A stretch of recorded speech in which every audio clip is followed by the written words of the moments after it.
Hello and welcome back to another episode of Critical Reactions with your host, Bryan. We're going to continue on with this week's theme of Women's History Month, exploring some of the more prominent women in music. Today we're going to be looking at a band's Iamthemorning. It's been a couple of years since we checked them out. I believe the last time was May of 2023 when we had them on the channel. I'm looking forward to having them back simply because, if I remember correctly, this is like art pop or chamber folk, somewhere in that area. And I quite enjoy that area of music to begin with, but I remember enjoying Iamthemorning as well. So we're going to be looking at something off of their latest album, 2019's The Bell. The song we're looking at is Salute. Let's dive in. Your house is built on misery and pain, and though you try to drag us all in, I'm not following you in. I salute your will to shoot me down in flames. Oh, what a funny game we'll play.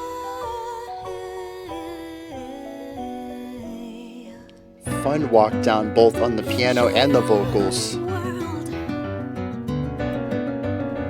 expands still, it's inconvenient. But life lies outside of your shell, your personal cozy ally. Salute your skill to fill your head. Ooh, the bells are a nice touch. Also the accordion.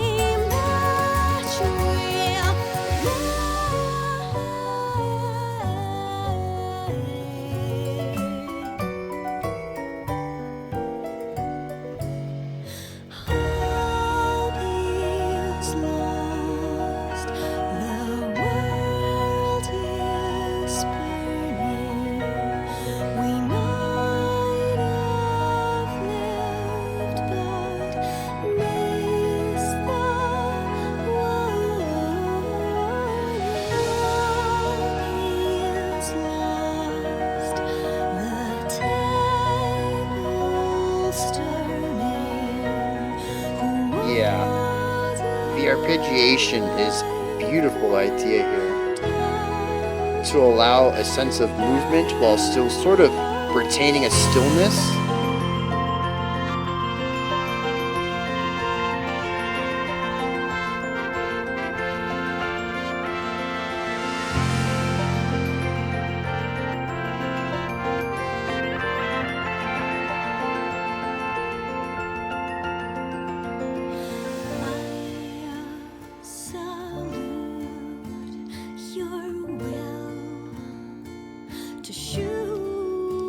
Sort of reducing a lot of the more complex ideas and just getting the bass chord progression that's existed throughout this chorus every time.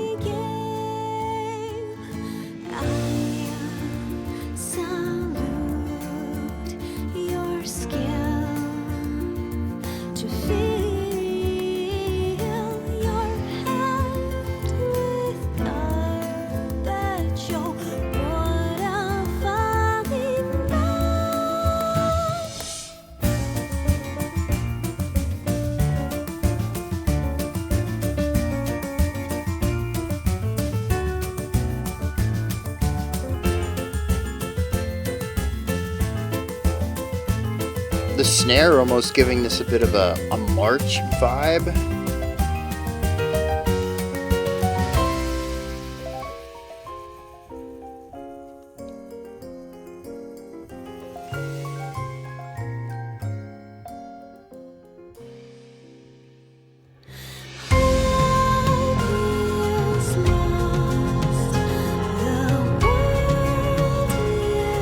Burning, we might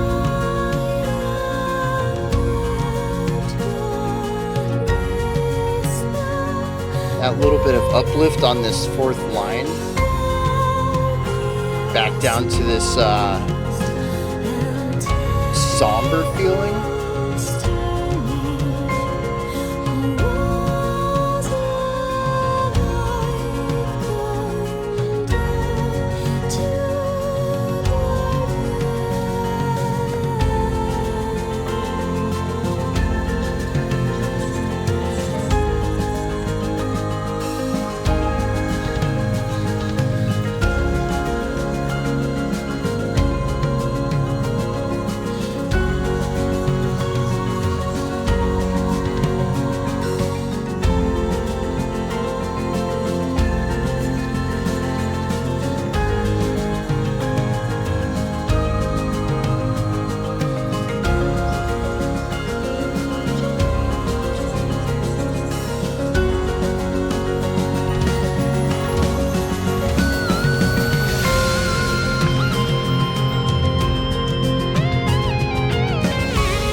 Interesting direction to take this. We've heard the electric guitar previously, but not in a capacity like this.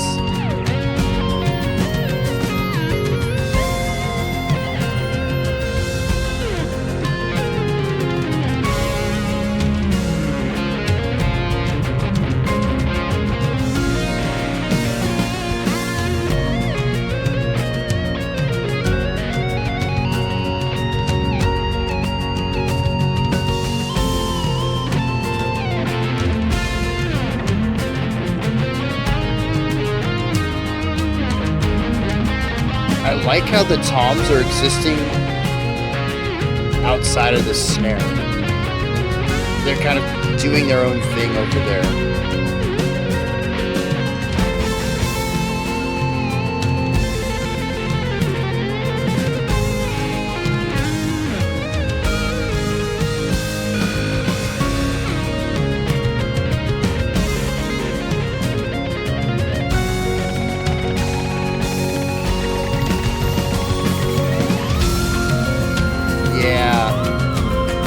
Bells really help sell that delivery too, and the chimes.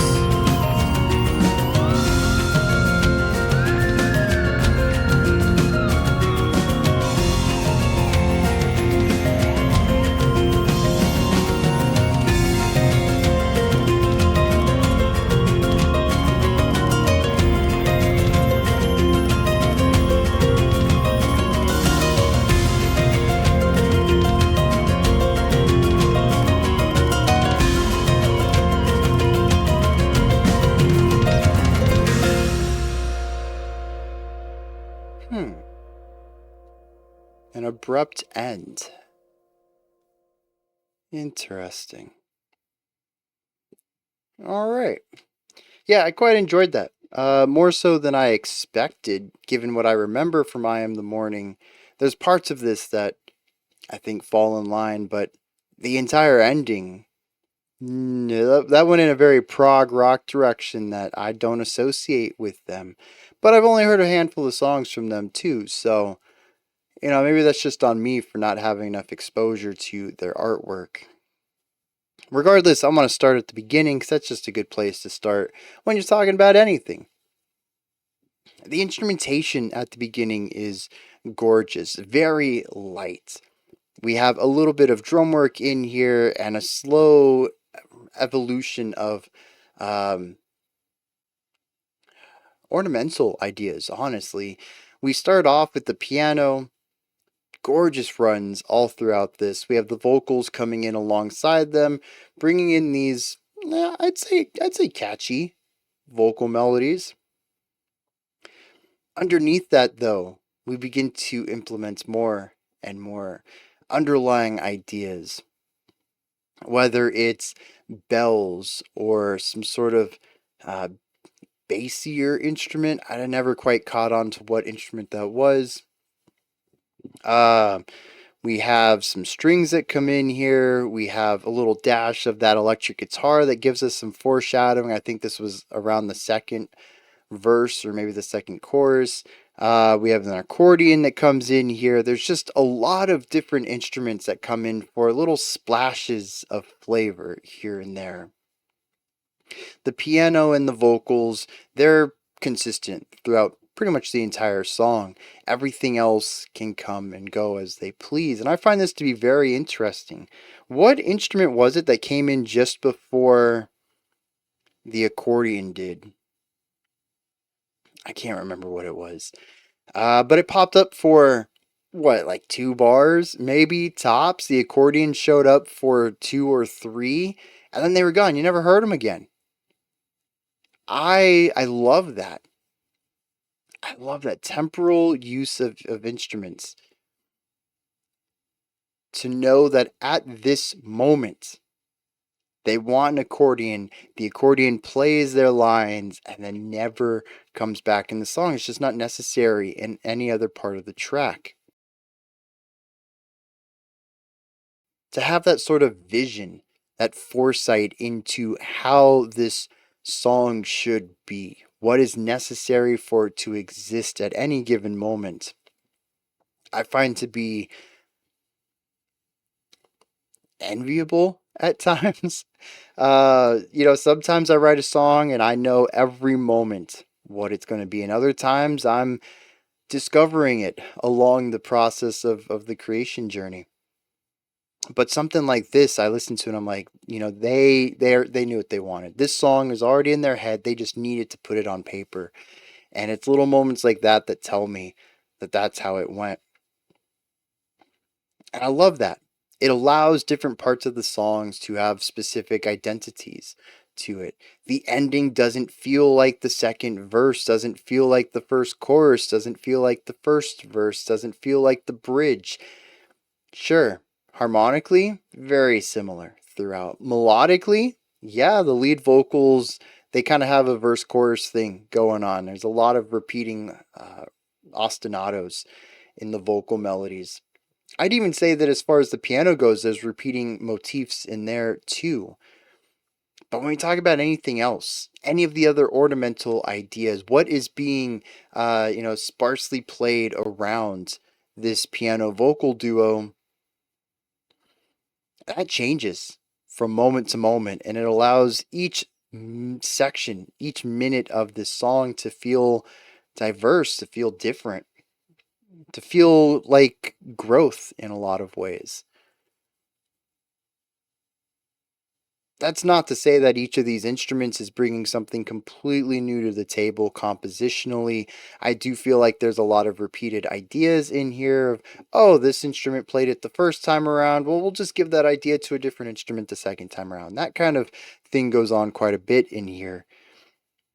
But there's also a lot of expansion going on too. We have chordal information, we have rhythmic information, and we have melodic information. This is the percussion, the piano, and the vocals. The 3 instruments that are present through a majority of the track.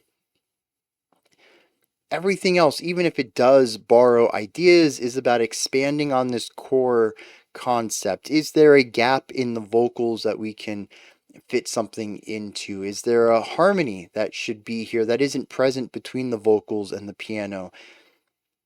Is there some sort of rhythm that's present that isn't necessarily being played yet? This, I think, is really interesting too, specifically focusing on rhythm. Particularly the percussion instruments, and I'm including even the glockenspiel, the bells that show up in here, as they are a percussive instrument. You do use a mallet to strike the instrument itself. Um,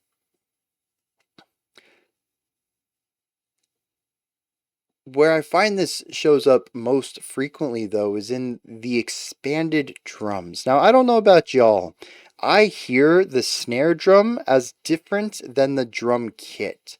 Now, by the end of the song, the line started to blur, and part of me thinks that maybe it was just a single drum kit all along, but the toms and the cymbals feel very distinct, not just in the production, but also in the composition, than what the snare drum is doing. The snare drum is a lot of quiet rolls. It feels very much like a marching snare. It's focused on tight rhythmic ideas and a consistency of pulse. The toms are focused on longer, more open-ended sort of pulse. There is a rhythmic element to it, sure, but it's based off of hitting the toms once every, 2.5 beats or something like that. There's a lot of space between each of those hits. The cymbals, they're very accentuate. Uh, they're used to accent the idea, used very sparingly as a way to either indicate a very specific beat within a phrase or to wrap up a phrase.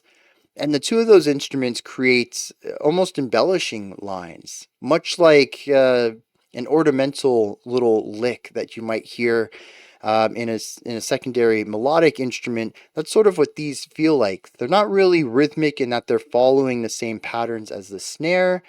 They're sort of ornamental rhythmic idea, secondary to the core rhythm instrument, which is the snare drum. Towards the end of the song, like I said, the line kind of blurs, the toms and cymbals become more prominent in the rhythmic element itself, and it almost feels like it all becomes one full idea. Maybe it is a hocket where the drum kit player and the snare player begin to overlap in role, but it also could just be one person, could have been one person all along.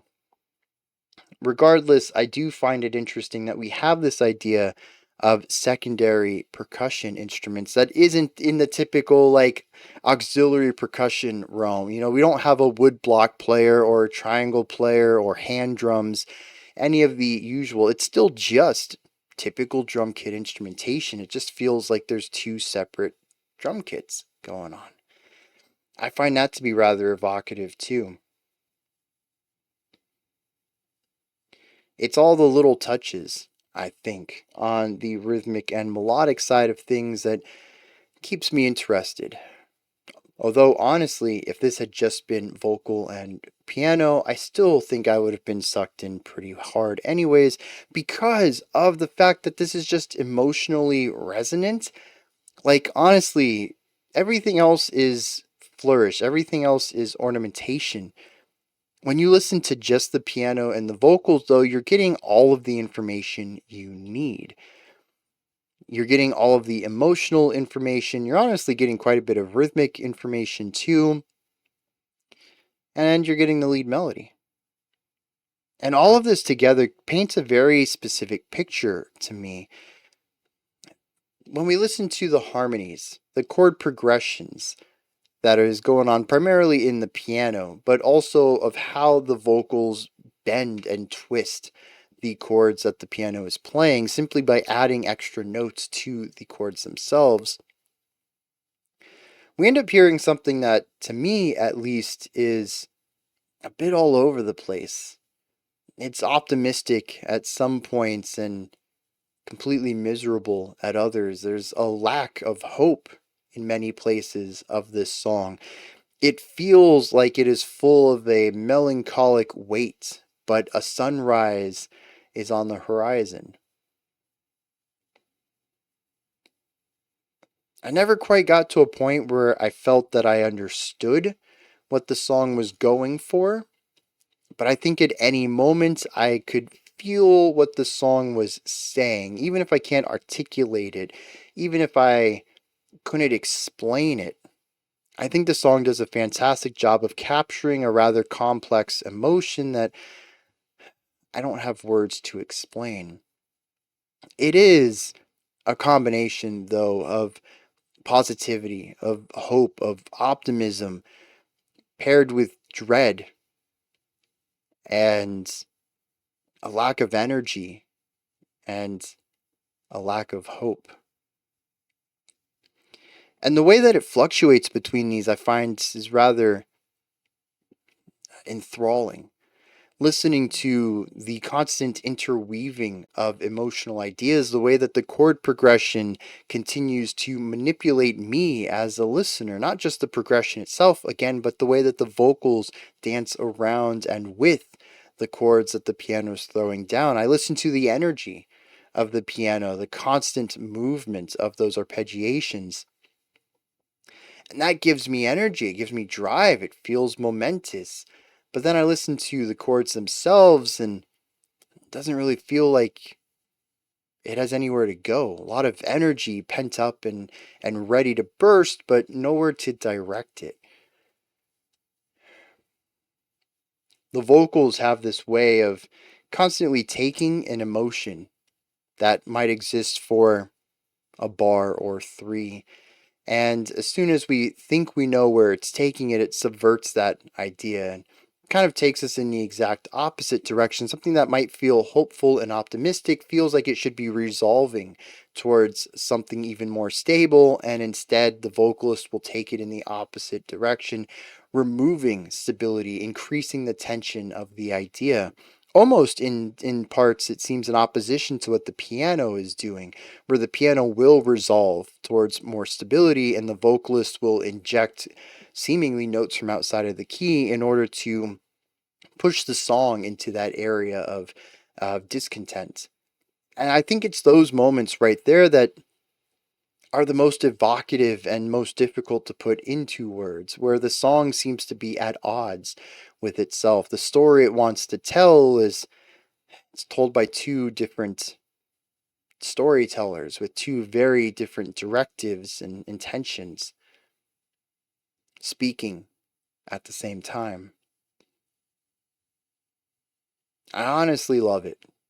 I don't always know exactly what they're trying to say, but I can feel it in my gut, in my heart. It's complex, it's muddy, it's a bit messy, but at the end of the day, it's entirely controlled. There's nothing chaotic in here at all. Everything that I'm feeling, I believe, is intentional. And I think that's my big takeaway on this one. What really stands out to me the most on it, sure, there's complex writing, there's lots of layers, lots of voices going on in this. It's a beautiful track from start to finish, but the emotional resonance, the emotional weight, the sort of lack of knowing of what's around the corner. Are we going to get that resolution, or are we going to be plunged back into darkness, not really knowing where the song will take us because it has taken us in both directions before? A sort of uncertainty in the face of seemingly the knowable. Like I mentioned, many of these chord progressions, they feel like they're going where I expect them to, and they even do go in those directions at times, but it isn't constant. There's always a chance for subversion, and it sort of puts me on edge at times. Is this going the way I think it's going, or am I going to be blindsided? And that sort of unease, I think, captures a lot of the negative elements in this song rather well and puts me into that state. And I find that to be rather evocative. It's one of the more artistic sides of this song, and I think that the execution ends up being so good. I can't even put into words how effective I think this song is at putting me into what I believe is the mindset of a character. One who's a bit lost and wants to have optimism but finds it difficult to be optimistic. So let's dive into some lyrics, see what the song's going about in that direction. This song seems to be about the paradox of tolerance. That if you tolerate the intolerant, eventually the intolerant will dominate and there will be no tolerance. The verses talk about an other, a you, from the narrator's perspective, who makes their life absolutely terrible. Says you built your house on misery and pain, and though you try to drag us all in, I'm not following. It says your world expands until it's inconvenient, but there is life outside of your shell, your personal cozy hell. Basically says, you've made your life terrible. Pain and misery is what you've built everything on. You have a little hell that you like to call your own. It makes you miserable. And you continue to invite people into it. The chorus says, I salute your will to shoot me down in flames. I salute your skill to fill your head with garbage. Says, basically, I will allow, I fight for this freedom. This is a good thing, right? For you to be able to fill your head with nonsense. For you to attack me for what I enjoy. Says what funny games we play and what a funny match we make. But then we get the repercussions of this. Verse 3 and the outro say, hope is lost. The world is burning, and we might have lived, but we missed the warning. Hope is lost. The tables are turning, and who was alive is now condemned to burning. Basically, the misery of the you has infected beyond its original source. It's now not just one person who lives in fear and pain and suffering, it's everyone. It's not just one person who has put stupidity into their own minds, but many people. And as it spreads, it begins to infect those who do not wish to live in misery. And now the entire world is on fire because we allowed this to persist. And I love the little ironic end to the choruses. What a funny game we play. I try to live my life the best I can. I let you live yours the way you want, and somehow your garbage is overflowing into my world now. Isn't that so funny? And just the biting satire, the biting irony of that. Calling it a funny game rather than the truth of the situation, that this world could have been good. We could have treated it nicely. The world could have treated us nicely back. We could be caring for our fellow human, and instead the world is now on fire.